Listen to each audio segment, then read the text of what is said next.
भारतीय संस्कृति में यज्ञ, योग एवं आयुर्वेद जैसी अमूल्य विद्याएं हैं। यज्ञ करते उधर मेरे को बिठाया और मेरे को बोला ओम बोलने का प्रयोग। मेरा आवाज़ नहीं निकल रहा था, मैं कुछ कर नहीं सकती थी, फिर भी मैंने कोशिश किया।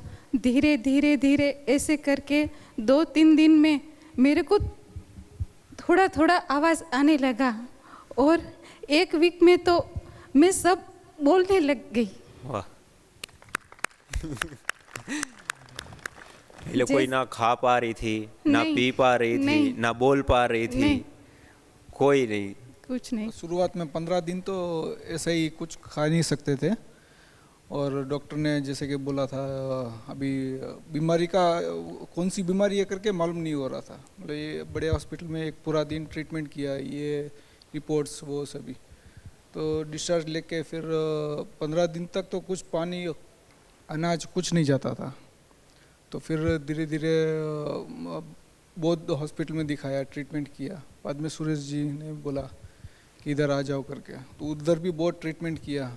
फिर सुरेश जी ने वहाँ जैसे कि वो तो हवन डेली करते हैं, हम देख के भी प्रेरणा नहीं लिया। बाद में अभी इनको हुआ तभी प्रेरणा मिला।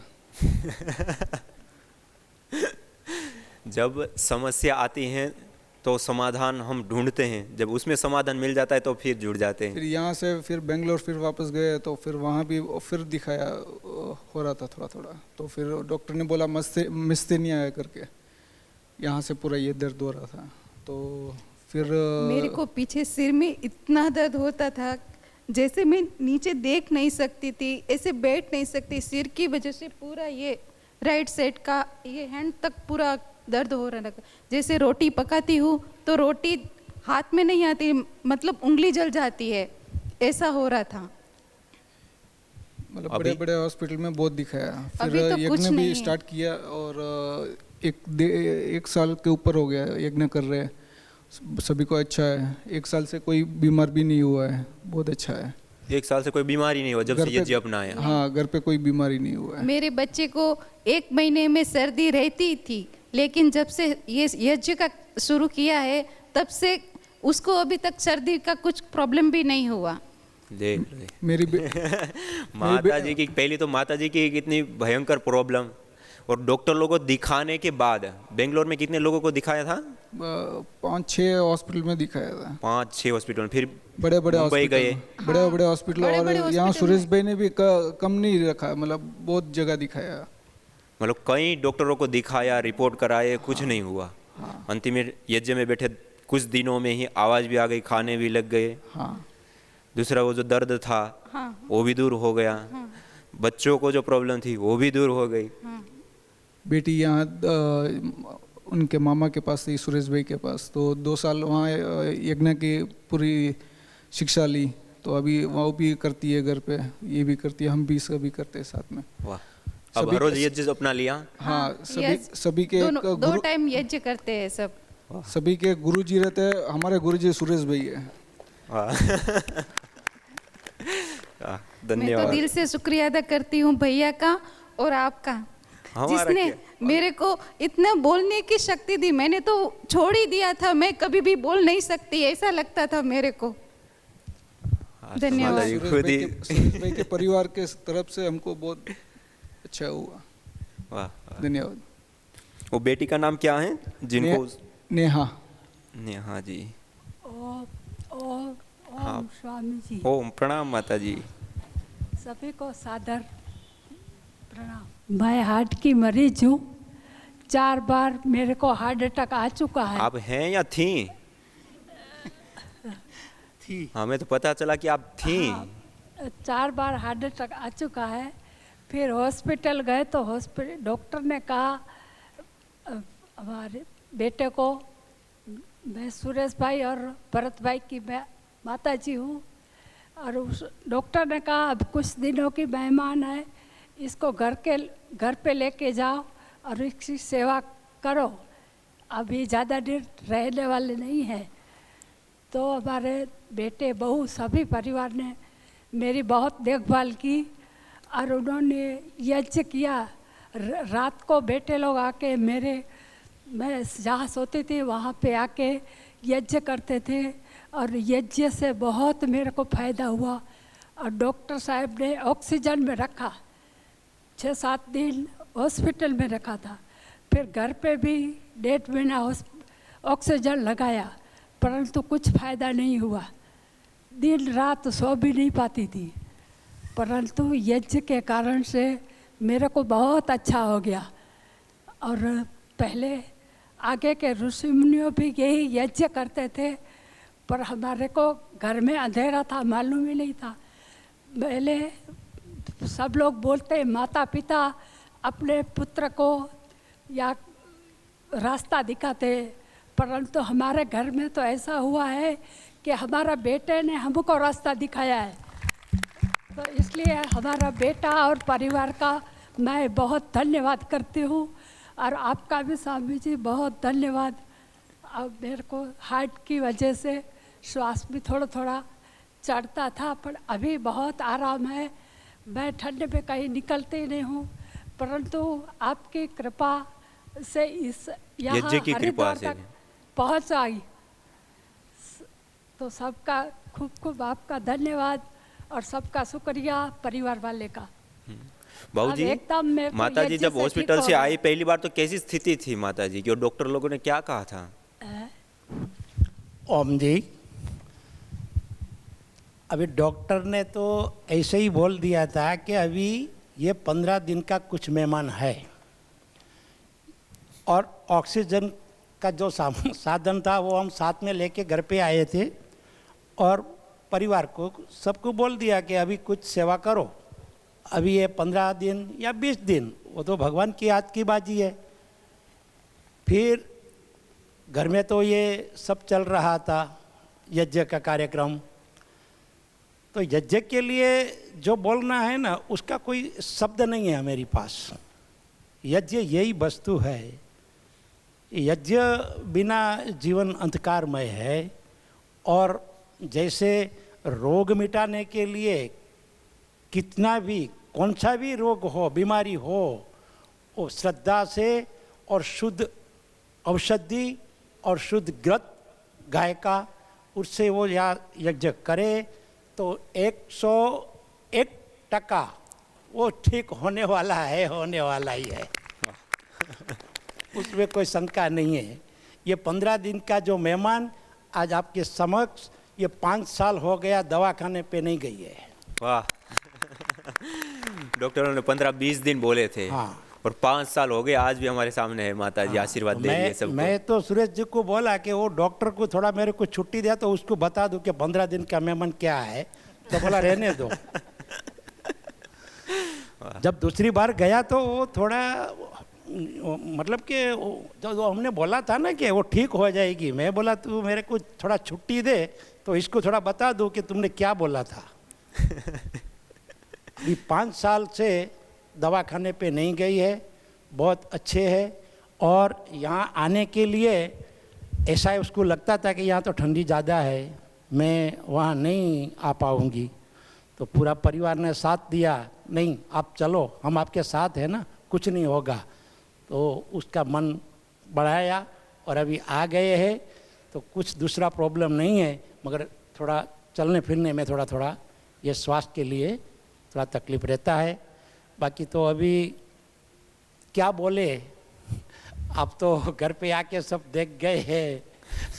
तो इसलिए मैं मेरा अनुभव तो यही कहता हूँ कि यज्ञ बिना मनुष्य का जीवन अंधकारमय है। जैसे आँख नहीं है वैसे यज्ञ जो नहीं करते हैं मनुष्य, वो अंध बरोबर है, समझो। धन्यवाद। माता जी को जो कमर में और वो प्रॉब्लम थी, जब अब पिछले दिनों से जो किया था ना तेल आदि का प्रयोग,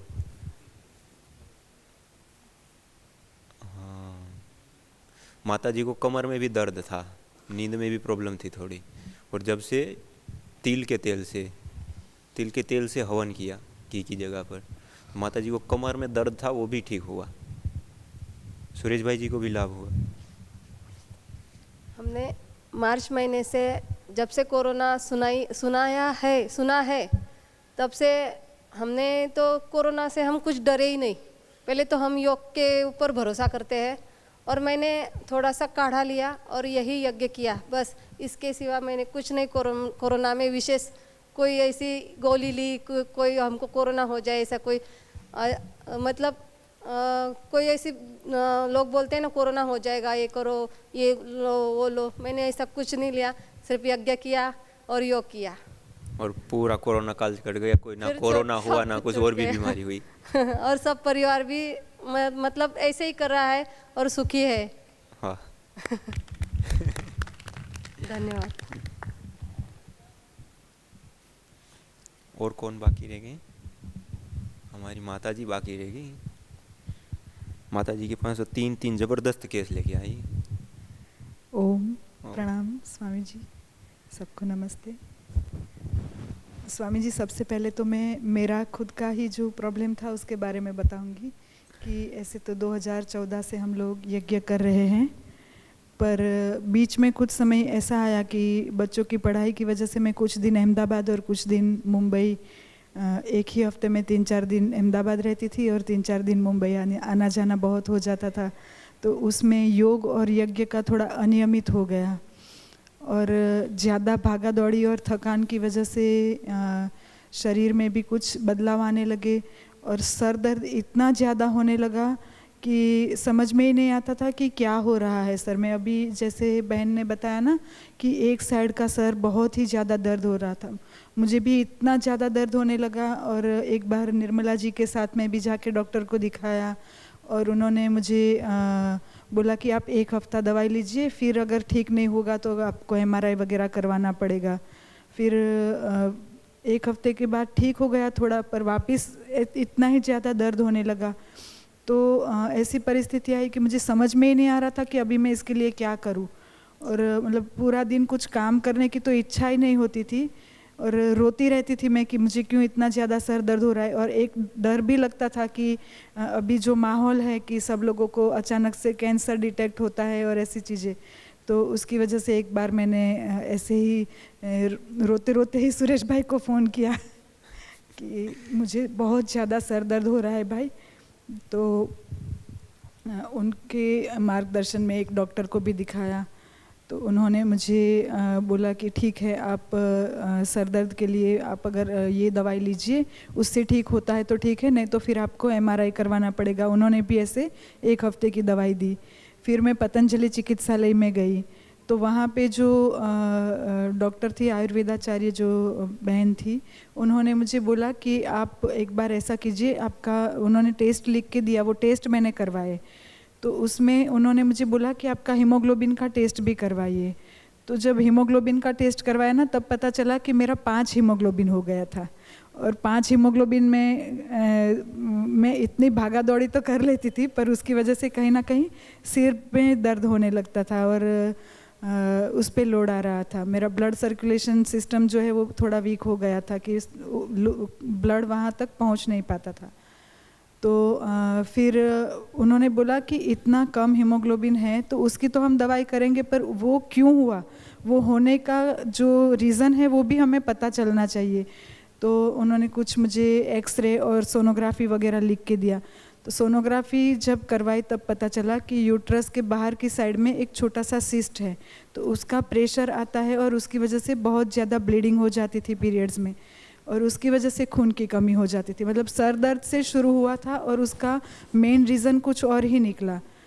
तो उसके बाद मैंने जब यज्ञ नियमित चालू किया तब की भी मेरी 2 बार की रिपोर्ट है, और सुरेश भाई के साथ मैंने आयुर्वेदिक दवाई भी काफ़ी बार जाके ली, पर वो दवाई से मुझे इतना ज़्यादा फ़ायदा नहीं हो रहा था। मैं अभी यहाँ आने से 1 दिन पहले ही रिपोर्ट निकलवा के लेके आई हूँ। मैंने सुरेश भाई से बात की कि मुझे जो लक्षण थे वो सारे कम हो गए हैं, तो भाई ने मुझे बोला कि हम एक बार रिपोर्ट भी करा ले तो ज़्यादा अच्छा है, कि हमें और भी ज़्यादा संतुष्टि हो जाएगी और पुष्ट हो जाएगी हमारी बात कि हमें लक्षण तो कम दिख रहे हैं, पर हमारा जो तकलीफ़ थी, मूल व्याधि थी, उसमें कितना फ़र्क पड़ा है। तो ईश्वर की कृपा से मेरी रिपोर्ट अच्छी आई है और सिस्ट मेरी बहुत छोटी हो गई है जो पहले थी उसके कंपैरिजन में। तो ये मेरा खुद का तो यज्ञ को करने से गांठ भी ठीक हो जाती है, यूट्रस में सिस्ट। और दूसरा मेरे ससुर जी का एग्जाम्पल है कि 2010 में उनका कैंसर का ऑपरेशन हुआ था। उनको आंतों का कैंसर था और उनका 1.5 फुट आंत काट के निकाल दिया था। और उसके बाद उनकी तबीयत थोड़ी बहुत नरम गरम ही रहा करती थी। तो फिर पिताजी हम लोगों के साथ नहीं रहते थे, वो गांव में रहते थे। तो उनको 1 साल पहले लास्ट ईयर फरवरी में उनको हार्ट अटैक हुआ और बॉम्बे में उनका करुणा हॉस्पिटल में ऑपरेशन करवाया हार्ट अटैक का। वहाँ पे उनको 1 हफ्ता रखने के बाद घर पे ले गए, डिस्चार्ज दिया। फिर भी उनको ठीक नहीं हुआ और वो दवाइयों की वजह से ना कुछ उनको किडनी पे भी इफ़ेक्ट होने लगा। बहुत हैवी डोज की मेडिसिन थी। दूसरे हॉस्पिटल में शिफ्ट किया, वहाँ भी 1 हफ्ता 10 दिन रुके पर पूरी तरह से वहाँ भी स्वस्थ नहीं हुए। फिर वापस उनको कोकिलाबेन अंबानी हॉस्पिटल में भी एडमिट किया, वहाँ पर भी उनको 1 हफ्ता रखने के बाद डिस्चार्ज दिया, पर कहीं पे भी उनको पूरी तरह से स्वस्थ नहीं कर पाए। और उसी दौरान उनको फिर कोविड भी लग गया। तो जब कोविड होने के बाद उनको एडमिट किया ना, तो डॉक्टरों ने हमें बोल दिया था कि उनको मल्टीपल इश्यू है, क्योंकि उनका जो शुगर लेवल था वो 380 से 400 के आसपास रहता था। वो सुबह शाम दोनों समय इंसुलिन के इंजेक्शन लेते थे और उनका ब्लड प्रेशर भी 200 के आसपास रहता था। उनको किडनी की भी प्रॉब्लम थी। उनका जो क्रिएटिनाइन लेवल था किडनी का वो 2, 2.5, 3 तक पहुंच जाता था। और उसके लिए उनको बोला गया था कि आपको दिन में 1 लीटर ही लिक्विड लेना है। लिक्विड में उनका पानी भी आ गया, उनकी चाय, दूध, दाल, छाछ जो भी लेते वो सारा मिला के 1 लीटर लेना है, उससे ज़्यादा नहीं जाना चाहिए। और पूरे दिन में वो 30 से 35 गोलियां खाते थे। तो इतनी गोली लेने के लिए ही उनको पानी लग जाता था। तो बोले मैं कैसे करूँगा 1 लीटर पानी के साथ, मतलब 1 लीटर लिक्विड के साथ तो मुझे गोलियाँ तो खानी पड़ेगी ना। तो जैसे ही थोड़ा ज़्यादा पानी जाता था तो उनकी तबीयत ख़राब हो जाती थी। फिर तब वो मेरी ननद के घर पे थे। फिर हमारे पास उनको जब लेके आए, डॉक्टर ने बोल दिया था उनको, तब कोविड हो गया और डॉक्टर ने बोला कि आप घर पे भी लेके जाएंगे तो उनको अलग रखना। तो हम 1 महीना गांव में चले गए पिताजी को लेके कि दूसरे लोगों को भी परेशानी ना हो इसलिए। और वहाँ पे हमने सुबह शाम यज्ञ करना चालू किया और धीरे धीरे पिताजी 35 गोली से अभी आज 4 गोली पे आ गए हैं।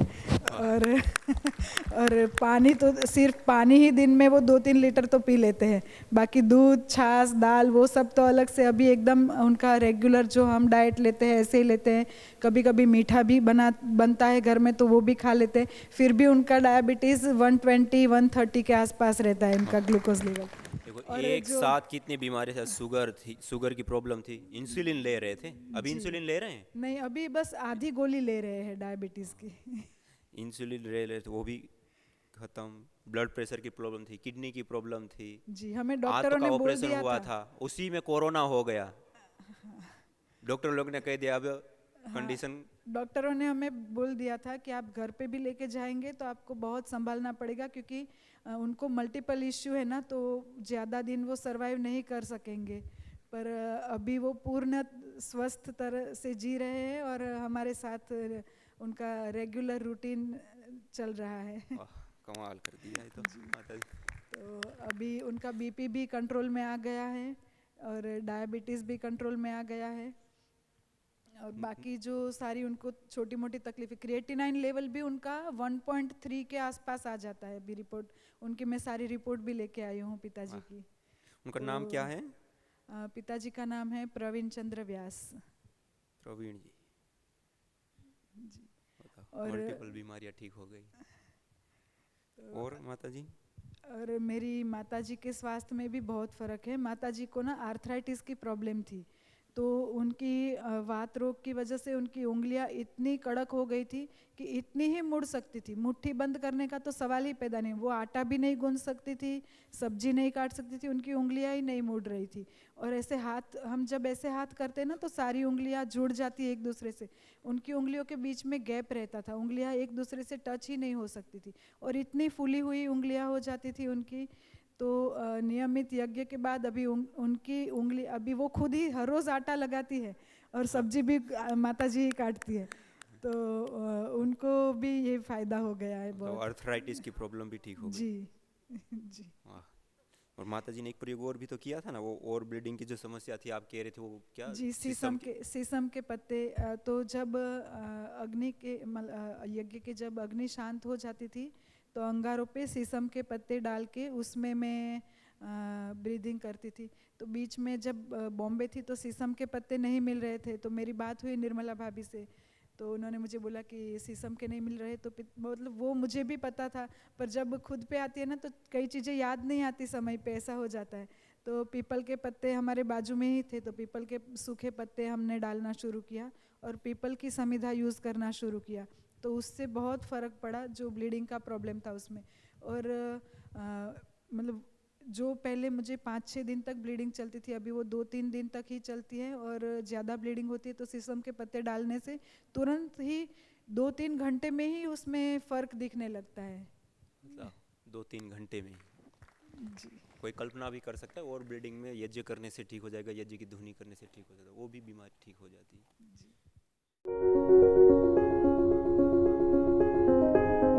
हरिवंश शुक्ला जी हैं थाने में, उनको हमने बोला माथेरान शिविर में आप आइए, बोले हमारी धर्म पत्नी 2 साल से बहुत बीमार है, उनको छोड़ के हम नहीं जा सकते हैं। तो हमने बोला क्या तकलीफ है, तो उन्होंने तकलीफ बहुत दिलाई। अभी हम डॉक्टर तो है नहीं, जानते भी नहीं कि क्या तकलीफ है, तो हमने बोला कि आप यज्ञ क्यों नहीं करते हैं, बोलते नहीं आता हमको। तो हमने बोला हम आकर सिखाएं आपको, हम बताएं जितना हमको आता है, तो हम बताते हैं, सब सामान भी लाए, तो बोलते अच्छा लाए। तो वो उन्होंने बताया घर जाकर कि उनकी पत्नी को जो तकलीफ है मन के में, उनको D11 और D12 के बीच में उनको इन्फेक्शन हुआ है, और जब भी उन्होंने डॉक्टर को दिखाया तो डॉक्टर ने उनको बताया इस बीमारी को ठीक होने को 3 से 4 साल लगेंगे। तो हमने बोला ठीक है, हम योग तो आप कर ही रहे हैं और योग उनको कराइए और इनको ये यज्ञ आरंभ कीजिए। तभी उन्होंने यज्ञ आरंभ किया और 6 महीने के बाद उनको उसको पूर्णतः आराम मिल गया। जो इन्फेक्शन था डॉक्टर ने बताया कि इससे टीबी होने की संभावनाएं ज्यादा है। तो उन्होंने अभी 6 महीने के बाद जब उनकी रिपोर्ट निकाली तो वो पूरा एकदम ठीक हो गया है और 6 महीने में उनको आराम मिला। डॉक्टर ने बोला अब ये पूर्णतः स्वस्थ है। तो ऐसा लाभ है।